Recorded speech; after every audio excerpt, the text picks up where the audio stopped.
All'inizio di settembre la Giunta regionale ha emanato una delibera in cui si evidenzia l'avvio di uno studio di fattibilità per presentare un progetto pilota per il ripascimento delle coste del litorale veneto. Da anni le amministrazioni locali e le associazioni di categoria sono impegnate sulla necessità di garantire il ripascimento contro l'erosione delle spiagge e la Regione negli anni ha finanziato numerosi interventi per far fronte all'erosione su vari fronti, con lavori di ripascimento utilizzando sabbie provenienti dal letto delle foci fluviali, con barre sommerse in prossimità della linea di riva o spostando accumuli di sabbia emersa nella stessa area del litorale. Si era resa palese però la necessità di mettere in atto un'azione più incisiva per la salvaguardia e la difesa del territorio, nel contempo valorizzando e riqualificando la fascia costiera. In tal senso si è ritenuto opportuno avviare un progetto per uno studio e il monitoraggio della linea di costa, confrontando anche i risultati degli anni precedenti, valutando quali siano stati gli interventi più appropriati.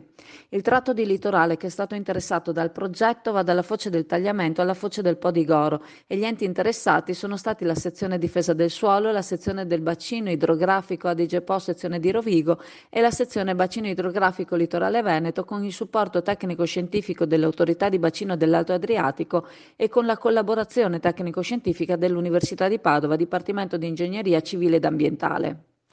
Negli anni il numero e la forza dei fenomeni erosivi sono aumentati, serve quindi una progettualità che consenta al litorale condizioni di stabilità per agevolare il mondo del turismo e le attività economiche e produttive, condizioni che ora talvolta vengono anche più che minacciate. Si tratta di mettere in atto interventi per la realizzazione dei quali devono intervenire risorse esterne, quali stakeholders, finanziamenti statali ed europei. Alla Commissione Trasporti della Commissione europea è stato presentato un progetto pilota per poter accedere ai bandi e il progetto è stato valutato positivamente e andrebbe da toccare anche le coste limitrofe dell'Adriatico, quelle del Friuli Venezia Giulia e dell'Emilia Romagna. Ora la conferenza dei sindaci del litorale del Veneto sta valutando di affidare la realizzazione dello studio di fattibilità per un importo di affidamento di 100.000 euro, di cui 72.000 a carico della Regione e altri 30.000 a carico della conferenza dei sindaci del litorale. 20.000 saranno dati come contributo dalla Camera di Commercio di Venezia Rovigo.